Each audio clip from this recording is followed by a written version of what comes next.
curiosité, quels sont ceux et celles qui ne sont jamais venus à l'UPOP? Ah, quand même, un petit noyau, c'est bien. Donc, on existe depuis 15 ans. Ça fait 15 ans qu'on organise des cours gratuits, tout le temps gratuits, dans les bars, dans les cafés. Tout le monde est bénévole. À l'UPOP, on est un collectif de 7-8 personnes. Et donc, notre objectif, en fait, c'est de créer des lieux d'échange. C'est de créer des lieux d'échange et de partage des connaissances parce qu'on trouve que ça manque. Des lieux en chair et en os, des lieux où on peut, c'est ça, quelqu'un arrive, puis il a lu sur des affaires, comme moi, à soir, puis je vous parle, puis ensuite on échange. Et puis là, on se rend compte souvent que dans la salle, il y a du monde qui en connaissent pas mal aussi, puis c'est ça qui est le fun à l'UPOP. Et donc, il y a aussi cette affaire-là de club de lecture, cet étrange projet d'accompagnement du livre Notre cerveau à tous les niveaux, du Big Bang à la conscience sociale, que j'ai écrit, dont je vais vous parler dans un instant. Et puis, en fait, j'ai pensé, pour ceux et celles qui ne me connaîtraient pas, de prendre 2-3 minutes pour me présenter, puis ça va nous amener à pourquoi on est ici ce soir, en fait. Moi, j'ai créé en 2002 un site web qui s'appelle Le cerveau à tous les niveaux. Et puis, je l'ai animé pendant... j'ai créé du contenu pendant une dizaine d'années. Ensuite, en 2010, j'ai commencé à faire un blog qui est juste en dessous. Et puis, à chaque semaine, je vulgarise une étude en sciences cognitives ou en neurosciences. Je me sers des pages de mon site souvent pour faire des hyperliens pour comprendre les études. Et puis, en 2014, un an après que le gouvernement Harper ait coupé toutes les subventions, alors je me suis recyclé en Neurotroubadour. C'est là mon nouveau titre. Donc là, je fais des conférences un petit peu partout, des séries de cours à toutes sortes de publics. Et puis, j'en ai fait à l'UPOP une grosse série de 10 séances à l'hiver pour les 10 ans de l'UPOP. J'ai dit 10 ans de l'UPOP, on va faire 10 séances. Puis j'ai fait 5 séances à l'automne, 5 séances à l'hiver. Et ça nous amène à ce qui nous intéresse ce soir parce que ça a servi de canevas de base à mon livre, en fait.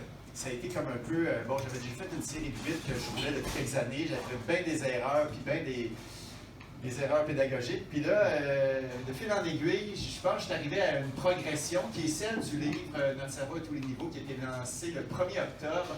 En fait, il est paru le 1er octobre, il a été lancé le 3 octobre au Centre Taverne, au bâtiment 7, un endroit que j'adore, complètement autogéré. Et là, il y avait bien du monde. Il y avait aussi une apparition surprise de mon co-auteur, hein, Ils vont me déranger, qui... Ça s'invente pas. Ça s'invente pas. Et donc, suite à ça, j'ai fait un deuxième lancement ici même aux Oubliettes, et j'en profite pour remercier le staff, toujours aussi accueillant.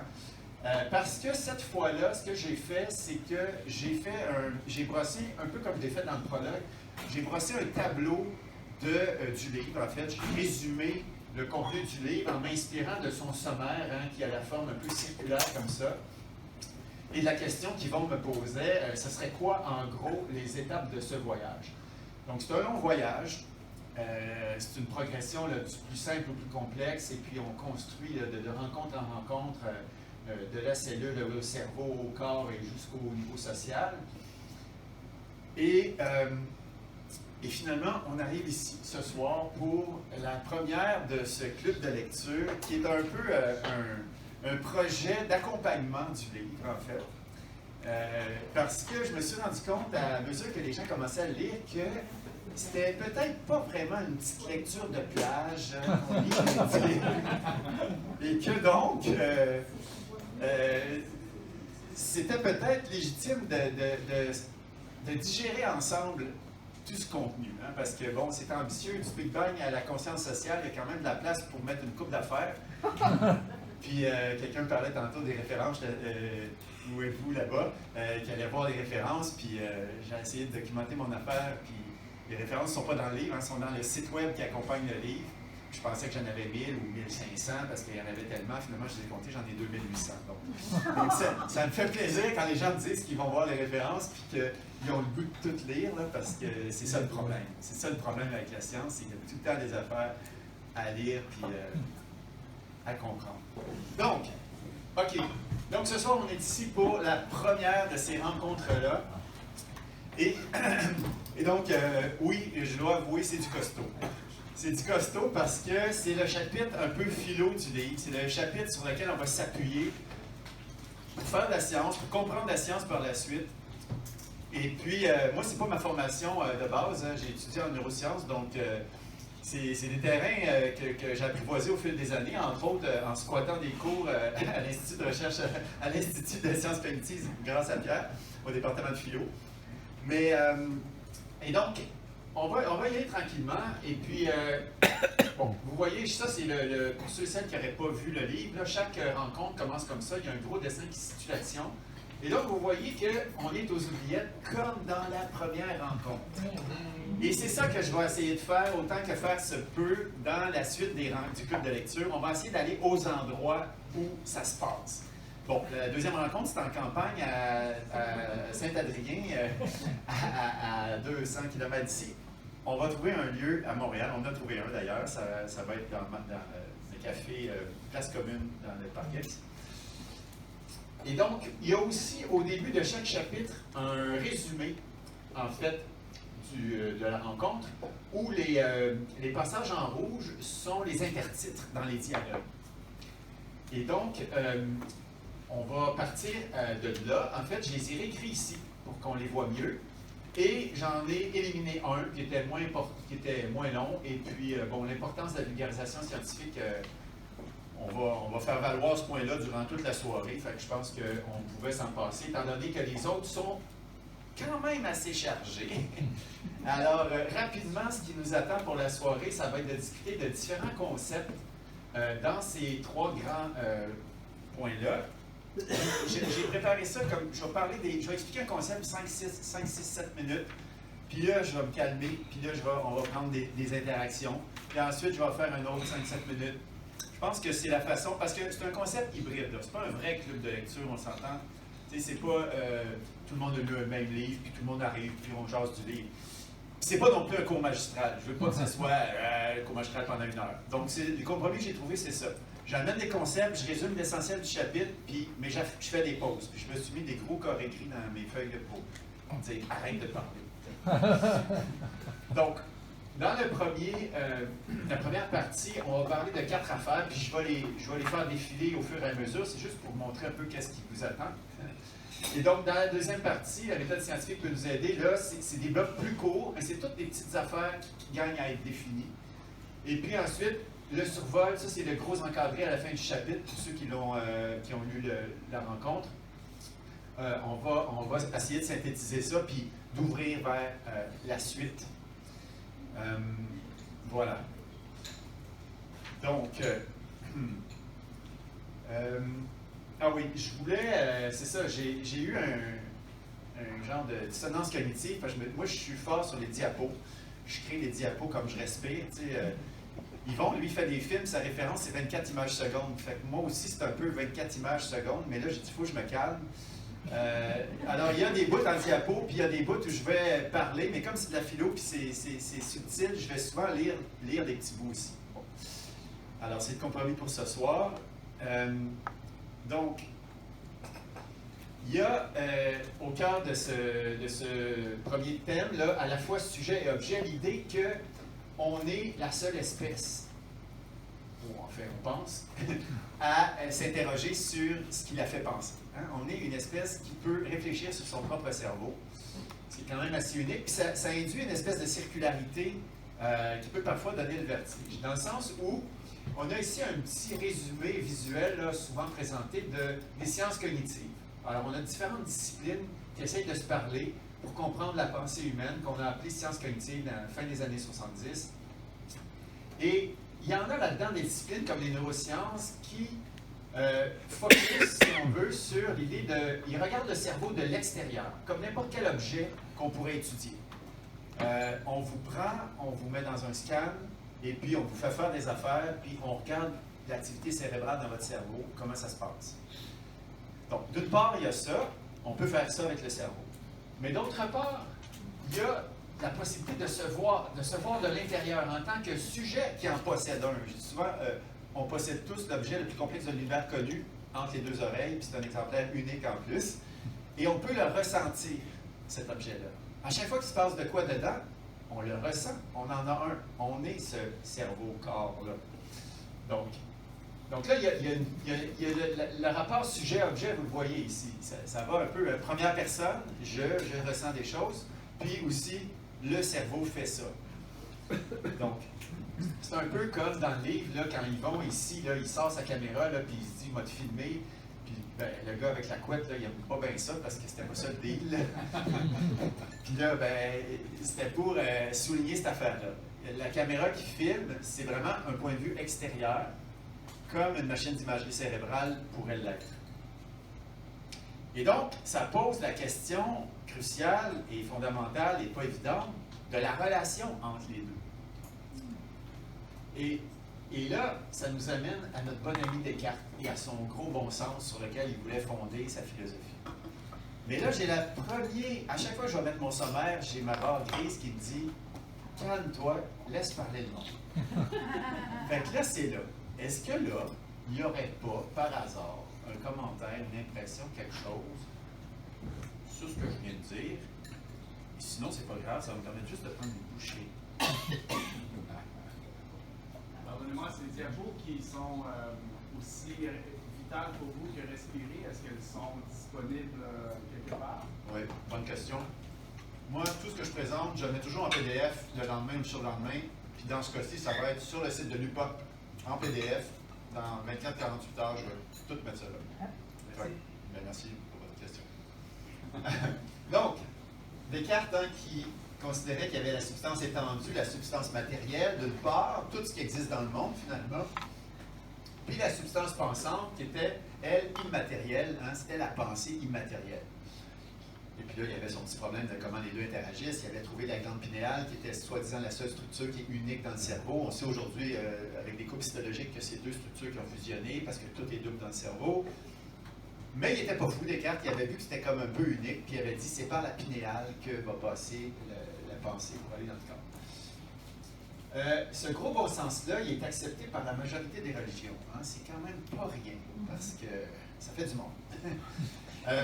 Et aussi, après le corps-esprit, cette dualité-là, c'est la même chose que la fameuse question comment la conscience est possible dans un monde purement physique. Hein? C'est le même problème. Et puis, ça fait des petits. On a eu aussi le sujet-objet, le monde subjectif versus la réalité objective, le corps versus le cerveau, les émotions versus la raison et la nature versus la culture, comme si c'était toujours des choses mutuellement exclusives. Et même dans les sciences sociales. Même dans les sciences sociales, quand on parle des études sur le conformisme, on met ça sur le dos de la nature humaine, de l'esprit humain, voyons comment on dit, des attributs de l'esprit humain. On ne creuse pas plus que ça, on dit c'est l'esprit humain. Donc, ces dichotomies-là ont perfusé vraiment beaucoup. Et donc, le spoiler, c'est que il va falloir les remettre en question, voire idéalement les abandonner. Et c'est le projet des sciences cognitives contemporaines, en tout cas dans la branche que moi j'affectionne particulièrement, et c'est ce qu'on va essayer c'est ce que j'essaie de développer durant tout le livre, parce que ça peut un peu d'argumentation pour arriver à ça. Parce que, dans le fond, c'est ça le schéma classique. Tu avais la perception, tu avais l'esprit, le mind. En anglais, ils ont le mot mind, là, qui est quand même pas pire. Puis on a voulu s'éloigner de ça. On a voulu arrêter ce non-sens métaphysique, quand même. Là. Bon. Mais, on va le voir dans la dernière partie, tantôt, dans une petite heure, que les sciences cognitives, pendant une bonne partie du 20e siècle, ont recréé la même pattern, finalement. On a remplacé le mind par la cognition, mais, et puis que là, il se passait des affaires au niveau des représentations mentales, mais on n'a pas changé vraiment le schéma de base. C'est toujours quelque chose qui arrive, quelque chose qui se passe, et puis là, on sent que c'est d'une autre nature et un output. Finalement, on est resté pris avec des représentations dans notre esprit comme autant de miroirs du monde. Comme si, quand on pense, qu'est-ce qu'on fait? On se représente des choses du monde comme ce monde-là étant objectif et réel et tout à fait extérieur à nous, mais on se les représente telles quelles. Bon. Et donc, dans cette équation-là, c'est le premier teaser, on va approfondir ça, c'est l'idée qu'il manque le corps, puis il manque notre longue histoire évolutive. On n'en a pas tenu compte. Pendant des siècles, les philosophes n'ont pas tenu compte du corps. Vraiment. Bon, là, il y a des gens dans la pièce qui en savent plus sur l'histoire de la philo que moi. Là. Je généralise, bien sûr, mais n'hésitez pas à me corriger légèrement si je dis n'importe quoi. Légèrement. Ouais. Donc, OK. On s'en va vers l'idée que la structure de ce corps-là va être importante parce qu'elle va contraindre ce qu'on peut connaître du monde. Donc, c'est l'idée de la prochaine section, rectangle gris. S'il n'y a pas, là, une petite remarque. Il pourrait y en avoir. Peut-être qu'il y en a pas. Oui. On peut intervenir? Bien sûr, c'est ça l'idée. Ce qui m'a touché le plus à la page 33, c'est la remarque de Ils vont me déranger. Ah oui, il est wise. Qui dit, par rapport au dualisme, c'est drôle, je me doute bien que mon cerveau est essentiel à ma pensée, mais je continue quand même à la sentir comme si elle était d'une autre nature. C'est vraiment ce que tout le monde a déjà ressenti. Tu as beau savoir que c'est une production des activités neuronales, puis des neurotransmetteurs, et puis du background qu'ils ont vécu, puis il y a des choses qui sont filtrées ou pas, il y a des tamis là-dedans. Mais tu le sens quand même immatériel. La pensée, on dirait qu'elle flotte au-dessus. Les neurosciences, qu'est-ce qu'ils disent de ça, le feeling que ça flotte au-dessus de la matière? Dans la 11e rencontre, vous parlez de la conscience. Hey, le marketing. Il y a une. Non, mais attendez, j'ai pas la page, mais les théories de Michael Graziano, pas Michael, mais je sais pas son prénom, mais Graziano en tout cas, sont très intéressantes à ce niveau-là parce qu'elles montrent comment des prédictions. On va parler du cerveau prédictif, 8e, 10e rencontre, n'est-ce pas? Et comment des prédictions qui sont faites dans notre corps pour essayer de comprendre les signaux interoceptifs qui montent, comment ces prédictions-là n'ont pas à être aussi réelles et aussi précises que les perceptions visuelles, par exemple.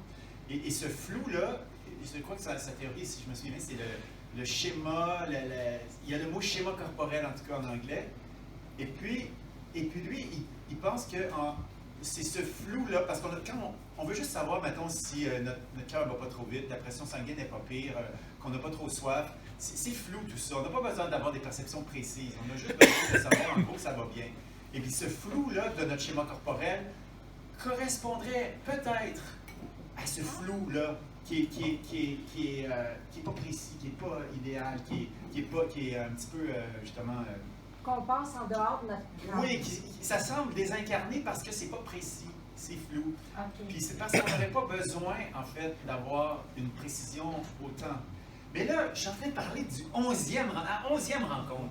Votre question est super intéressante. Mais la remarque de monsieur qui dérange, là, oui. était dans le premier chapitre. Oui, tout à fait. Tout à fait.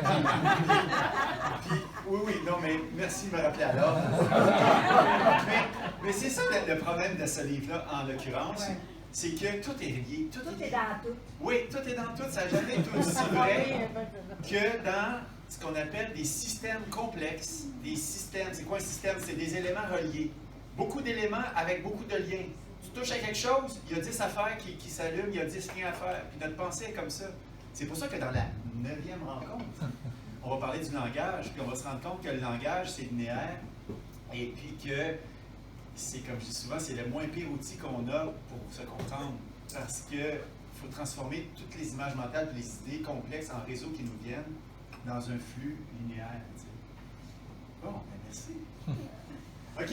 Donc, pour essayer de vous convaincre que le corps est important, on va prendre l'exemple des illusions d'optique. Hein? C'est toujours surprenant, par exemple, que les deux lignes verticales ici soient de la même longueur, ou encore que les deux lignes rouges aussi soient de la même longueur, parce que l'effet de perspective nous fait penser que la deuxième, qui a le même arc sur notre rétine, notre cerveau nous convainc qu'elle est plus longue parce qu'elle est plus loin. Mais elle n'est pas plus longue, mais elle est même un petit peu plus courte. Et puis ici, les bandes bleues, là, horizontales, elles sont bien parallèles, n'est-ce pas? Oui, mais non. Mais c'est à cause des petits mots indices là, ici, blanc et noir. Là. Ou bien ça, les boules ici sont toutes de la même couleur, bien sûr. Bien sûr. Bien sûr. Le truc, là, c'est qu'il pense qu'il y a toujours 3 lignes bleues, vertes. Et quand les lignes passent sur une boule, il y a juste une couleur de ligne qui reste. Ici, j'ai enlevé les couleurs de ligne Ces couleurs beige, là. OK. Et bien sûr, le classique, l'échiquier d'Adelson où la case A et la case B sont du même gris. N'est-ce pas? Hein? Ça tombe sur le sens. En tout cas, vous taperez échiquier d'Adelson sur Internet, il y a des dizaines de preuves pour ça. C'est l'idée que la case ici est entourée de cases foncées, elle paraît un peu plus claire. Et l'idée qu'elle est dans l'ombre, donc si elle est dans l'ombre, elle devrait être plus claire à nous. Puis là, notre cerveau nous convainc qu'elle est plus claire. Donc, ces illusions d'optique-là, on est troublé de constater que nos sens peuvent nous tromper.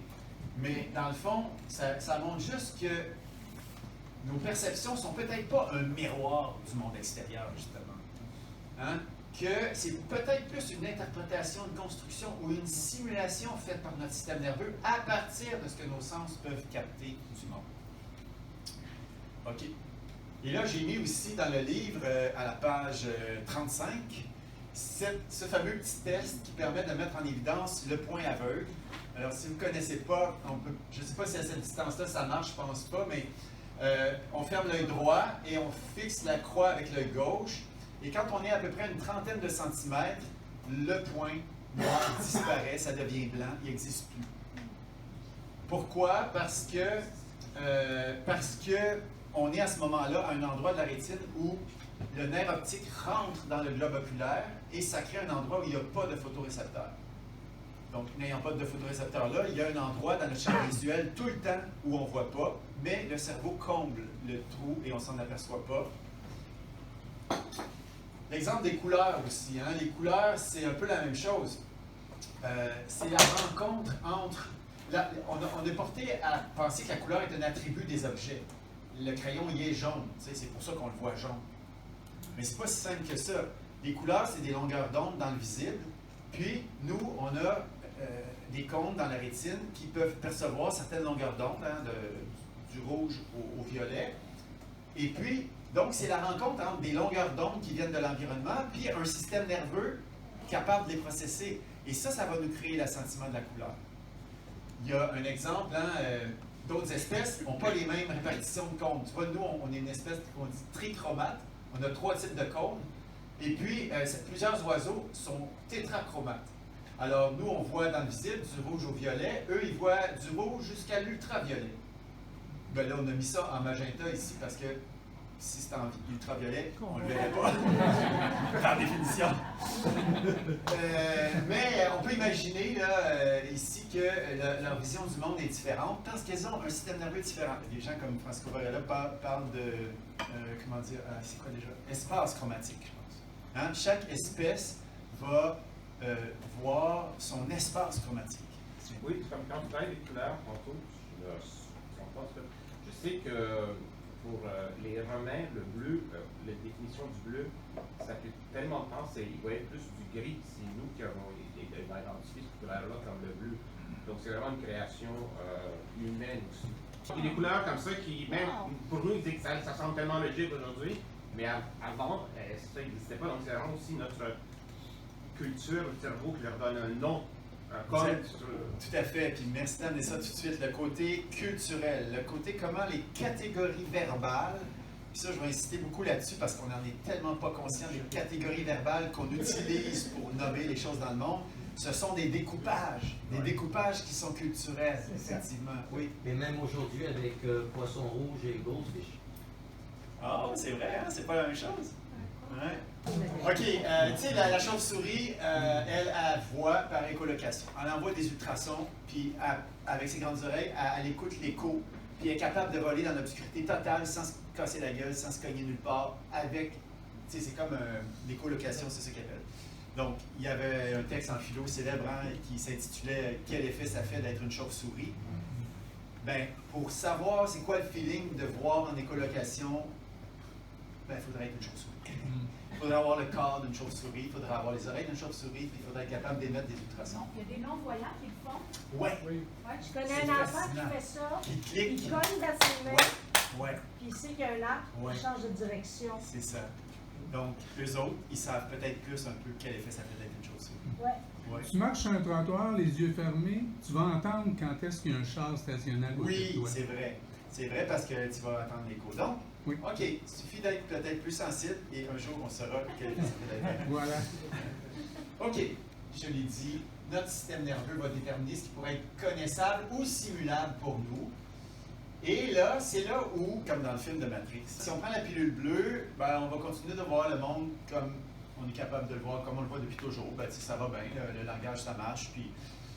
Mais si vous faites le choix de la pilule rouge, ben, c'est là où, dans les autres rencontres, on va creuser la pilule rouge et puis on va commencer par regarder la longue évolution qui a mené jusqu'à nous. Et de se rendre compte que dans un mois, on va se rendre compte que le fait d'être des êtres vivants, a déjà énormément d'implications sur la cognition, sur la façon dont on pense, la façon dont on réfléchit. Donc, il reste un point à aborder dans ce premier tiers-là, c'est naviguer entre deux pièges. Est-ce qu'il y a des commentaires à ce stade-ci? Et là, je freak un peu parce que j'ai 2 pages à vous lire, mais je ne vais pas lire. Je vais essayer de me rappeler ce que j'écris. En fait, c'est l'idée... J'essaie de réfuter un peu ce qu'on appelle en philo le réalisme, en fait. C'est ça, oui. L'idée du réalisme. Il y a un monde réel qui serait possible d'appréhender sans agent connaissant. OK? Pierre, aide-moi. et de l'autre côté du continuum, il y aurait cet idéalisme, les philosophes aiment bien les ismes, où là, au contraire, ça serait l'idée d'un cerveau dans des queues. Je veux dire, on est tout en train d'imaginer le monde qu'on perçoit et qu'on vit. Puis il n'y a pas vraiment de réalité physique nécessaire à ça.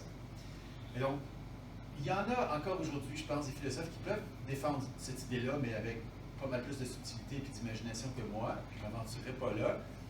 Mais je vais défendre une position intermédiaire, qui est celle, justement, où il existe une réalité, bien sûr, physique, comme la majorité, je pense, des scientifiques le pensent, mais que ça ne veut pas dire que, parce qu'elle existe, qu'on l'appréhende totalement, puis qu'on va un jour l'appréhender complètement. On l'a vu déjà avec la vision. Les ondes électromagnétiques, c'est un méga gros spectre. On en voit avec, on en perçoit juste une petite partie, le visible, avec nos yeux. Il va falloir en arriver à l'idée que chaque organisme a évolué finalement dans sa niche écologique. Puis sa niche écologique, c'est le petit bout du réel avec lequel cet organisme-là va interagir, puis va être capable d'interagir suffisamment pour survivre. Voir la niche écologique comme un petit bout de réel, moi je trouve ça cool. Puis l'idée là-dedans aussi, c'est que finalement, chaque organisme, puis ça c'est une expression qui va revenir, puis je vais l'expliquer de plus en plus, va faire émerger un monde, va faire émerger son monde de sens, son monde de signification. Qu'est-ce qui est bon, qu'est-ce qui est mauvais pour lui dans cet écosystème-là, à force de ses interactions et de ses actions avec les objets qui s'y trouvent, il va réussir à faire ça. Et donc, ça nous ramène, si on veut, ah oui, un dernier point, que c'est pas parce qu'on a adopté cette position intermédiaire-là qu'on fait émerger notre monde, c'est bien beau, mais il y a des contraintes du monde réel, il y a des lois de la physique, il y a des choses qui peuvent se passer et il y a d'autres choses qui ne peuvent pas se passer. Mais à l'intérieur de ça, on a accès à certaines choses. Est-ce que la réalité se donne à nous sans aucune action de notre part, telle qu'elle est réellement, qu'on perçoit ça, ou est-ce qu'on a plein de filtres et d'interprétations qui fait qu'on crée la réalité? La réalité, Ouais, c'est mais ce le qu'on filtre fait. avec des biais cognitifs, c'est quand même Ouais, c'est admis ça. ça comme réalité. Hein. Oui, C'est les ça. biais cognitifs, on va en reparler, Ouais. parce qu'ils ont mauvaise presse. Hein? On Mais veut ils sont pas. réels. Ils sont non seulement réels, ils ont été essentiels. C'est pour ça qu'on les a. Fait que moi, c'est une idée que j'essaie de défendre, d'expliquer pourquoi on a ces biais-là. Parce qu'on voit la réalité à travers nos biais Bien cognitifs. sûr, Donc, bien ça sûr. teinte tout. Bien sûr, mais On souvent crée les, la appeler, réalité. souvent les appeler comme ça, c'est comme si on avait des défauts puis des torts. Non, non. Tu sais, c'est pas ça l'idée, là. Ouais. Mais bien, On mais, crée la réalité ou la réalité se donne à nous. C'est ça entre les deux, puis moi je suis comme un petit peu entre les deux.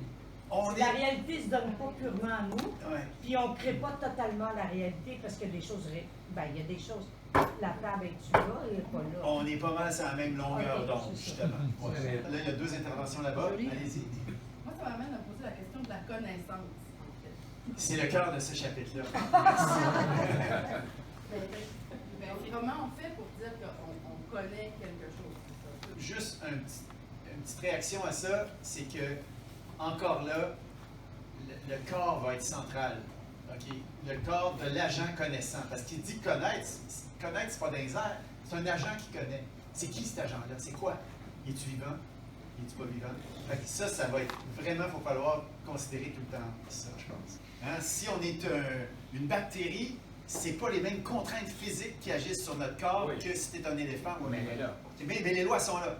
Oui, Mais l'agent connaissant ne va pas percevoir toutes les lois ou les forces de la nature de la même façon.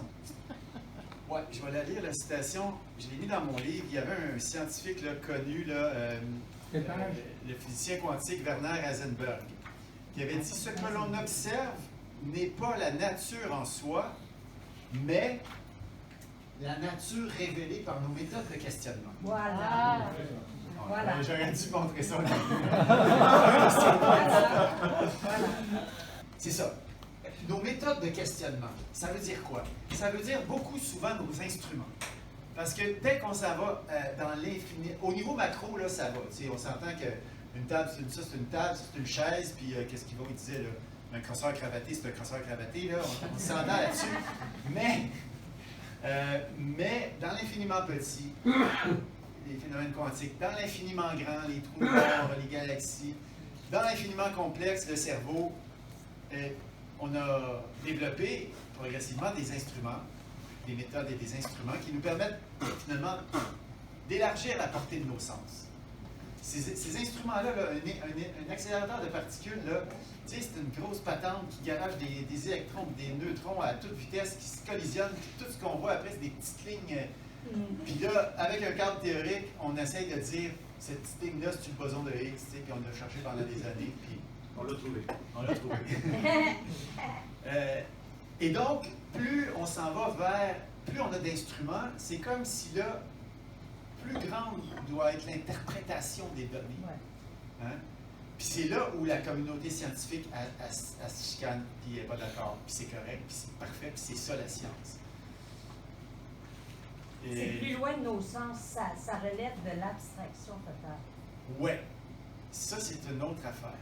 Comment on mathématise ces affaires-là, puis comment, et c'est le point central du livre de Evan Thompson puis ses deux collègues astrophysiciens, physiciens, qui s'intitule The Blind Spot, qui est sorti en 2024 et que je suis en train de lire, que je n'ai pas fini.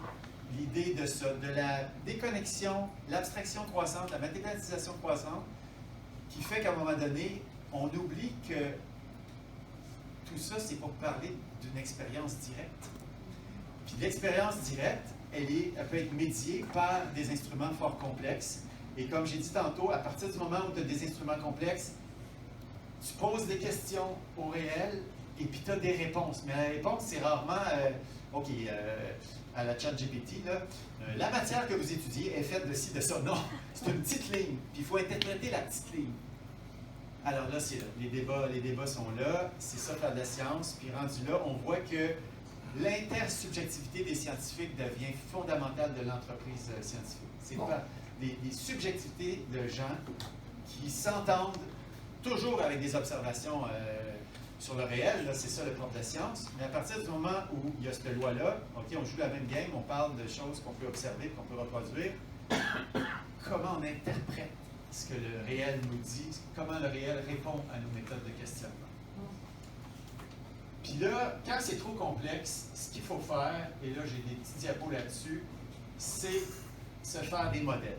Le monde est trop complexe, on va se faire des modèles de ce qu'on ne peut pas voir directement pour différentes raisons. Ces raisons-là, ça peut être que c'est trop petit, on l'a dit, trop grand ou trop complexe.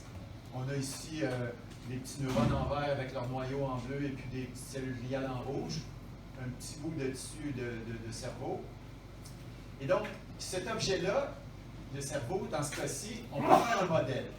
Hein? Il y avait un type, un précurseur d'intelligence artificielle qui avait dit, pour un observateur, un objet M, comme le modèle ici, un objet M est un modèle d'un objet O, dans la mesure où l'observateur peut utiliser M pour répondre à des questions qui l'intéressent au sujet de O. C'est bien dit. Et donc, le modèle renvoie à une approximation de la réalité et à une sélection de certains de ces éléments. Vous voyez que dans cette fouille-là, il y a quand même des points, puis il y a l'air d'avoir des lignes qui les relient. On fait un modèle qui ressemble à ça. Vous allez dire, ah, le modèle, il est bien carré comparé à la réalité, là. Ouais. Mais c'est ça l'idée. L'idée, c'est de simplifier la réalité. Parce qu'elle est trop complexe. Donc, il y a quelqu'un qui avait dit à un moment donné, tous les modèles sont faux, mais certains sont utiles. C'est ça l'idée. Parce que là, on arrive à l'autre point. J'ai dit ces points-là, je vais les rouler assez vite, puis je vais vous laisser peut-être interagir à la fin. Un modèle, ça va servir à générer des hypothèses, c'est-à-dire des explications qui sont plausibles et provisoires des faits observés ou mesurés. Et ces hypothèses devront être par la suite contrôlées par des expériences ou corroborées par des observations sur la réalité.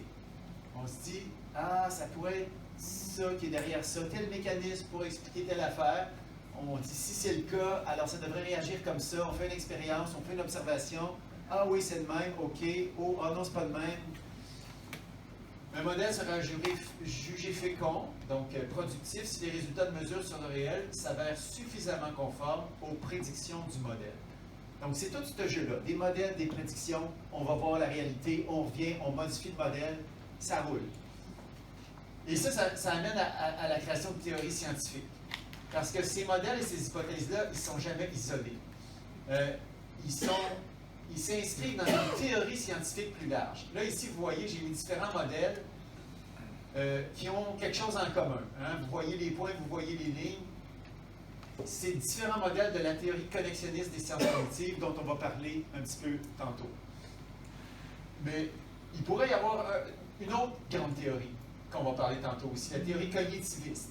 Et là, j'ai mis des modèles avec des boîtes là, de boxologie. Là, et vous voyez que ces modèles-là, sont apparentés, mais c'est différent des autres. Et dans un grand domaine ou un programme de recherche comme les sciences cognitives, différentes grandes théories peuvent cohabiter. C'est ça l'idée.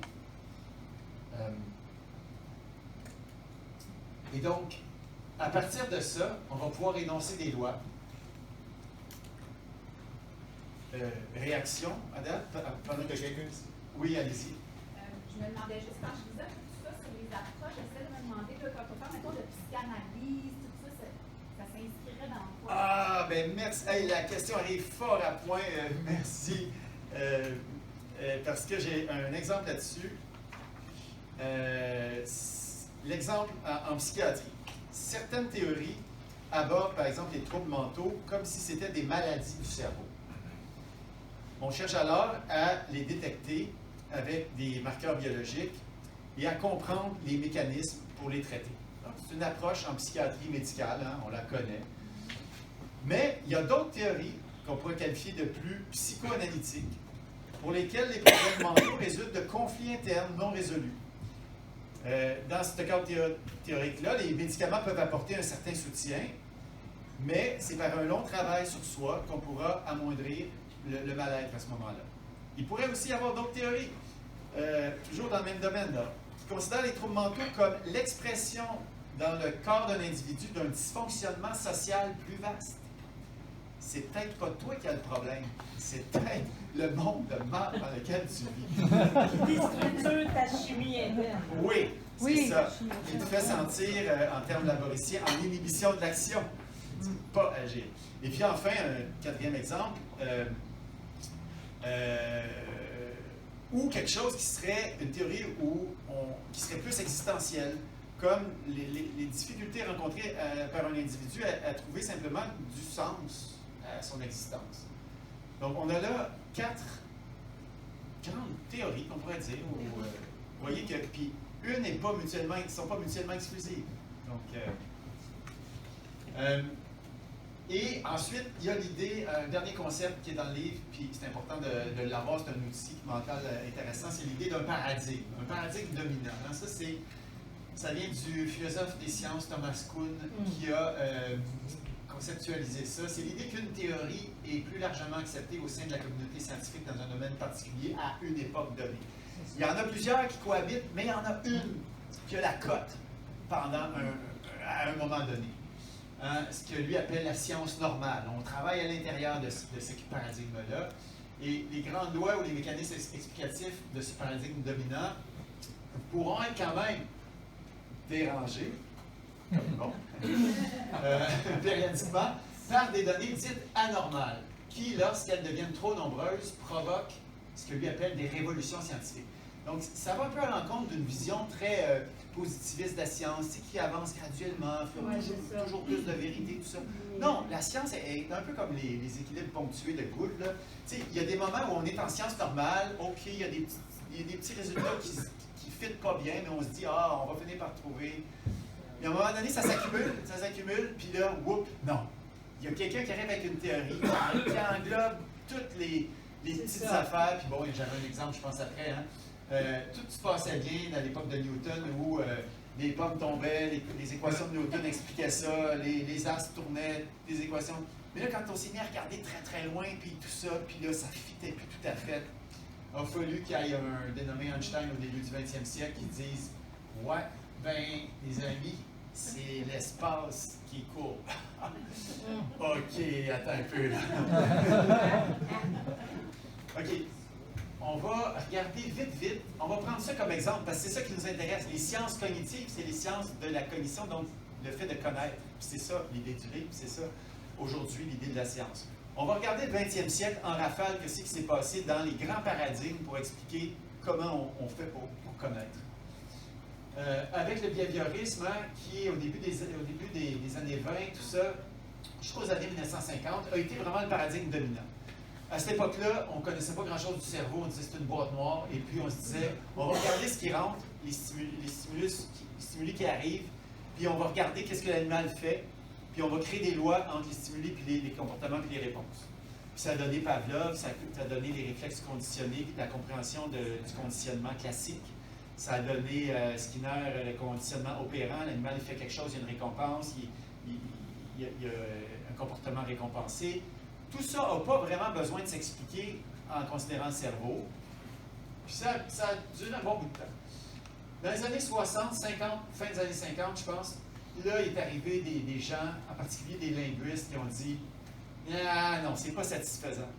Pour apprendre le langage, par exemple, on manipule des symboles d'une certaine façon, on a une syntaxe, c'est compliqué, on a des structures mentales qui sont là, puis qu'on peut essayer de comprendre. On peut essayer de comprendre les règles qui font qu'on manipule des représentations et tout ça. C'était l'époque aussi des ordinateurs, puis la grosse métaphore, c'était l'ordinateur. On avait le hardware, comme l'ordinateur comme tel, on avait un cerveau avec des neurones, puis on avait le software. On avait le logiciel qui roule là-dessus, puis on avait nos pensées qui roulaient sur le cerveau. Puis ça a amené justement la vision fonctionnaliste, c'est-à-dire de se dire que la pensée, finalement, elle pourrait rouler sur différents supports.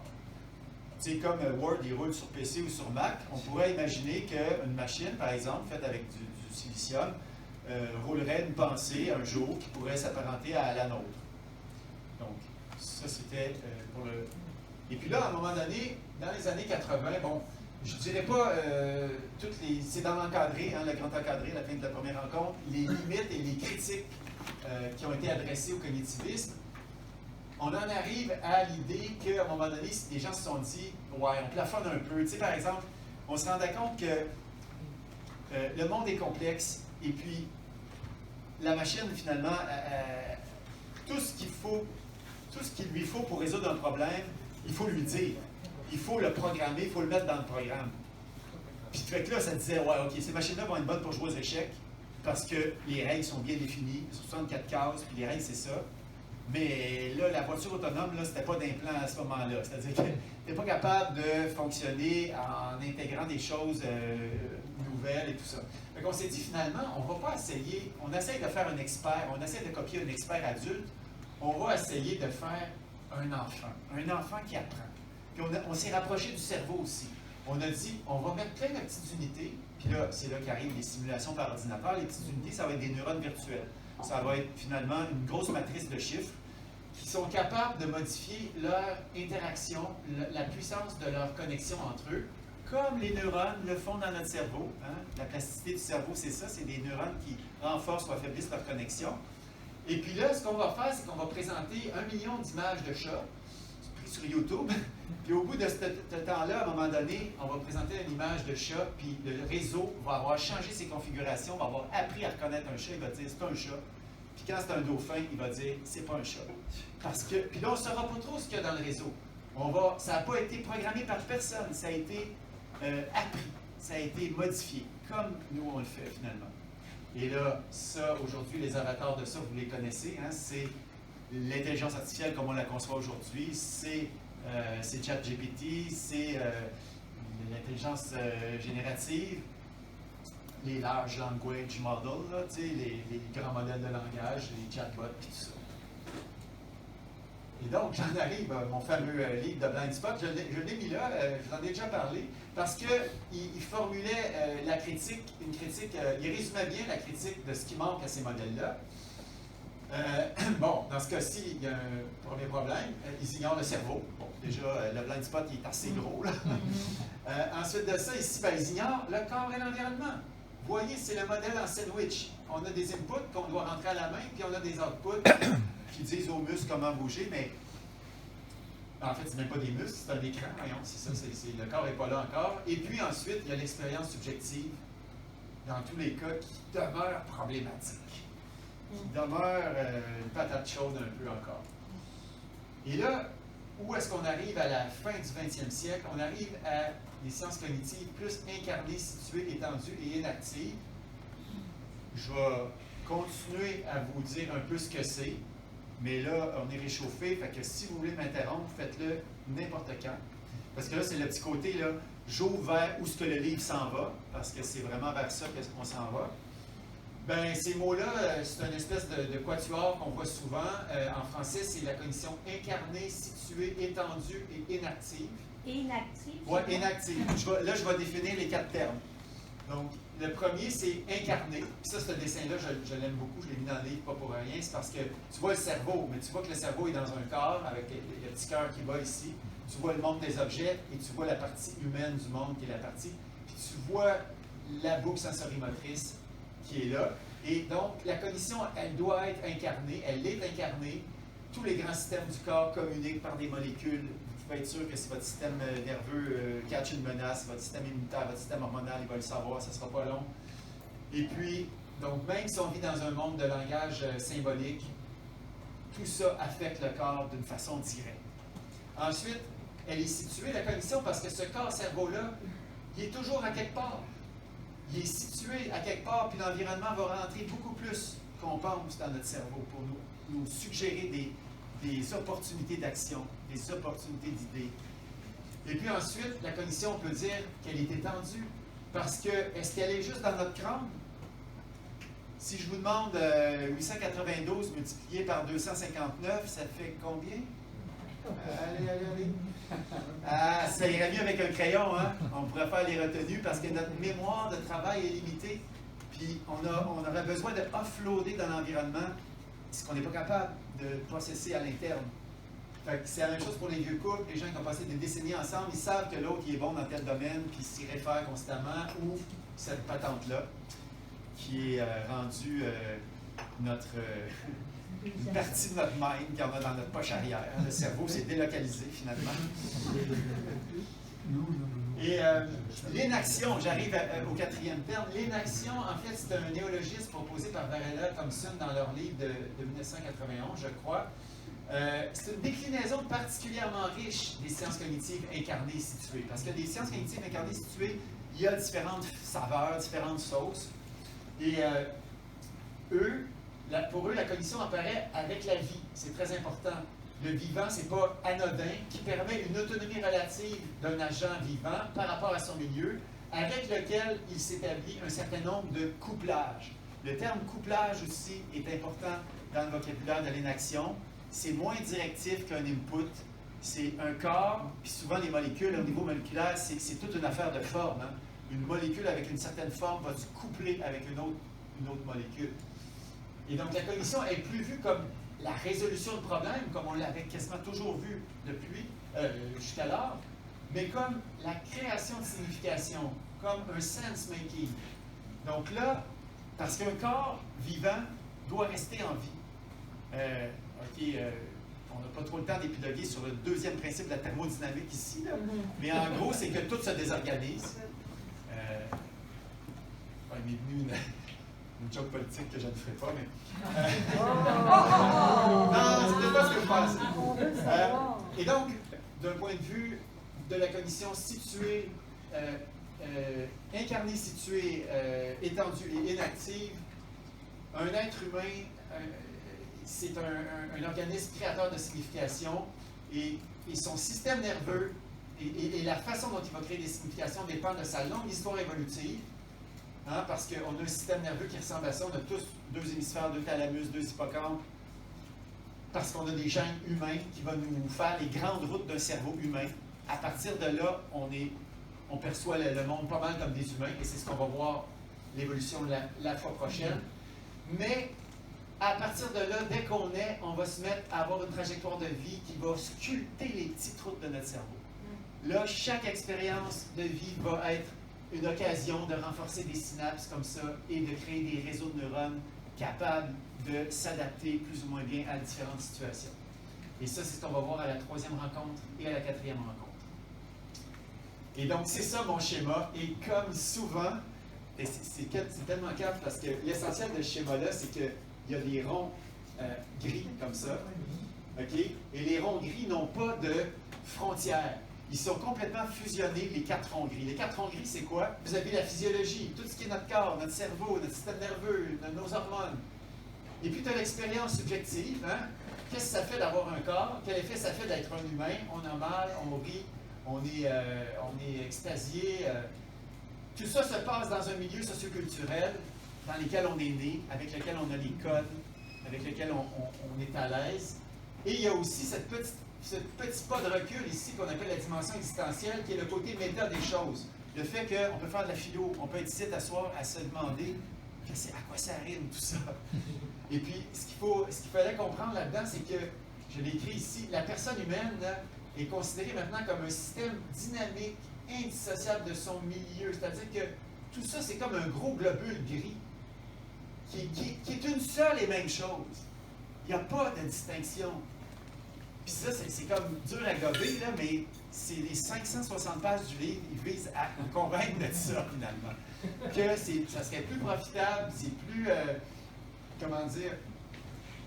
plus riche, plus fécond de voir l'existence humaine comme étant cette chose-là, ce système dynamique complexe. Et il y a bien des choses, par exemple, je vais élaborer sur un modèle en psychiatrie, un modèle inactif de la psychiatrie à la 11e rencontre, qui part à partir de cette prémisse-là. Ça rejoint des vieilles approches là, de biopsychosociaux, mais ça devient plus cohérent encore, je trouve. Oui, alors là, il y a plusieurs questions. Nicolas. Oui, moi j'ai une question sur l'inaction. Oui. Parce que j'aimerais que tu l'expliques un peu plus, parce que je me rappelle vaguement d'avoir lu là-dessus qu'il y avait une dimension relationnelle, puis une dimension d'interaction, par exemple, avec le bébé et ses parents. Peux-tu comme élaborer un peu? Un highlight de l'inaction, parce que je vais élaborer vraiment plus plus tard, mais on a un corps à tenir en vie, et puis on va donner une signification bonne ou mauvaise aux êtres et aux choses. Et donc, on va emmagasiner un monde de signification. Et j'avais un schéma à un moment donné, il y avait une roche. Une roche, pour une souris, ça peut être une cachette. C'est relationnel à sa grosseur de corps. Pour un chat, ben, c'est peut-être un endroit où il y a son souper derrière. T'sais, pour un humain, une roche, on peut se cogner les orteils dessus. Ou ça peut être un objet qu'on peut lancer dans une vitre de banque, par exemple. Donc, vous voyez comment un même objet et sa signification va être relationnelle par rapport au corps qu'on a. Et donc, à partir de là, on va broder notre monde de signification qui va émerger des actions qu'on porte sur le monde. C'est cette espèce de boucle vraiment sensorimotrice qui est au cœur de l'inaction, vraiment. Et le corps, et l'histoire de vie. L'histoire de signification d'une histoire de vie. Il y en avait d'autres même? Oui, c'est bon. Comment est-ce que tu réussis le cerveau? Pourquoi? C'est quoi sa nature? Pourquoi l'être humain a besoin de ça là, encore aujourd'hui, en 2025, là, de dire genre faut qu'on s'entretue pour genre une croyance ou je ne sais quoi? Eh boy! Non, mais c'est parce que tu pars des mêmes préoccupations. Tu pars des mêmes préoccupations que j'ai eues quasiment au début du livre. C'est ces questions-là qui m'ont motivé à écrire ce livre-là. Puis là, j'ai dit, bon, ben, au niveau social, pourquoi on en vient à s'entretuer? Bon, on va reculer un peu sur les idées que ces groupes humains-là ont. Ben, ces idées-là, elles viennent d'où? Bon, elles viennent de leur cerveau et de leur ci, puis de leur ça. Puis tu recules. Ben là, écoute, je ne vais pas répondre à ça. Tu soulèves la meilleure question qui est sans fin, mais il y a quand même l'idée que il y a peut-être le biais de confirmation qu'on a étiqueté comme ça derrière ta question. Hein. Pourquoi on tient tant? Est-ce qu'on avait besoin de ça pour survivre en tant que chasseur-cueilleur, puis aujourd'hui, ça devient une tare? Ouais, c'est ça. C'est ça. D'où ça vient? Pourquoi c'est là? À quoi ça a pu servir? Il faut se méfier des, comment on appelle ça, là, les just so stories là, de la psychologie évolutive, c'est-à-dire d'inventer une histoire sur mesure qui aurait eu sa fonction évolutive. Il faut se méfier de ça, mais en même temps, on se crée un monde de sens, on le veut cohérent, et puis là, ben, on n'est pas rendu au cerveau prédictif, mais quand il y a un écart entre ce que notre modèle du monde voudrait nous faire voir ou croire, qu'est-ce qu'on fait avec cet écart-là? Il y a quelque chose là qui ne rentre pas bien dans le modèle qu'on a. Ben, souvent, les gens, ils stickent à leur modèle. Puis ils disent, ça n'existe pas, c'est pas vrai, c'est ça. Ça, c'est une façon. Une autre façon qu'on appelle apprendre, qui est de considérer la chose, puis de voir à la lumière de ça si on ne peut pas reviser un petit peu notre modèle. Si la chose extérieure est fondée, ou en tout cas, on peut la reproduire, puis elle semble vraiment exister, là, on va vouloir la considérer, on devrait la considérer, puis modifier un peu notre modèle, réduire l'écart. Mais c'est plus facile de sticker à notre modèle. Il y avait une question? En fait, une observation. C'est très rare que quelqu'un considère comme vrai quelque chose qui lui nuit. Bien sûr, oui, tout à fait.